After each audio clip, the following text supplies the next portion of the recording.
Euro കിരീടത്തിൻ്റെ സുവർണ ശോഭയിൽ ഇതിഹാസതുല്യമായ അന്താരാഷ്ട്ര കരിയറിന് വിരാമമിടാമെന്ന Cristiano റൊണാൾഡോയുടെ മോഹം പൂവണിഞ്ഞില്ല. പറങ്കിപ്പടയുടെ വീരനായകൻ യൂറോയിൽ നിന്ന് കണ്ണീരോടെ മടങ്ങി. ഹാംബർഗിൽ അരങ്ങേറിയ യൂറോ കപ്പ് ക്വാർട്ടർ പോരിൽ പോർച്ചുഗലിനെ പെനാൽറ്റി ഷൂട്ടൗട്ടിൽ കീഴടക്കിയാണ് ഫ്രഞ്ച് പട സെമിയിലേക്ക് മാർച്ച് ചെയ്തത്.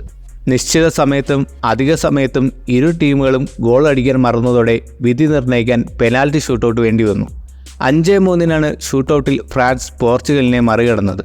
ഫ്രാൻസിനായി കിക്കെടുത്ത എല്ലാ താരങ്ങളും ലക്ഷ്യം കണ്ടപ്പോൾ പെനാൽറ്റി നഷ്ടപ്പെടുത്തിയ ജാവോ ഫെലിക്സ് പോർച്ചുഗലിൻ്റെ ദുരന്ത നായകനായി. പോർച്ചുഗലിനായി ആദ്യ പെനാൽറ്റി കിക്കെടുത്ത ക്രിസ്ത്യാനോ റൊണാൾഡോ അനായാസം എതിരാളികളുടെ വല കുലുക്കി. മത്സരത്തിൻ്റെ തുടക്കം മുതൽ കരുതലോടെയാണ് പോർച്ചുഗലും ഫ്രാൻസും പന്ത് തട്ടിയത്.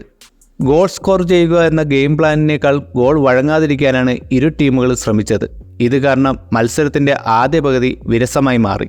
ഫസ്റ്റ് ഹാഫിൽ പന്ത് കൂടുതൽ വരുതിയിലാക്കി കളിച്ചത് പോർച്ചുഗലായിരുന്നു. എന്നാൽ പറങ്കികൾക്ക് ഒറ്റ ഷോട്ട് പോലും ലക്ഷ്യത്തിലേക്ക് തൊടുത്തുവിടാനായില്ല. രണ്ടാം പകുതി പുരോഗമിച്ചതോടെ കളി അല്പം മാറി. 60-ാം മിനിറ്റിൽ പോർച്ചുഗലിന് ലഭിച്ച സുവർണ അവസരം ബ്രൂണോ ഫെർണാണ്ടസിന് ഗോളാക്കാനായില്ല. യുവതാരം വിറ്റീഞ്ഞയുടെ ഗോളിനായുള്ള നീക്കവും ലക്ഷ്യത്തിലെത്തിയില്ല. ഫ്രാൻസിനായി കോലോമുവാനിയും കമവിംഗയും ഗോളിനടുത്തെത്തിയെങ്കിലും ഫിനിഷ് ചെയ്യാനായില്ല. സൂപ്പർ താരം കിലിയൻ എംബാപ്പയ്ക്ക് മത്സരത്തിൽ കാര്യമായി പ്രഭാവമുണ്ടാക്കാൻ സാധിച്ചില്ല.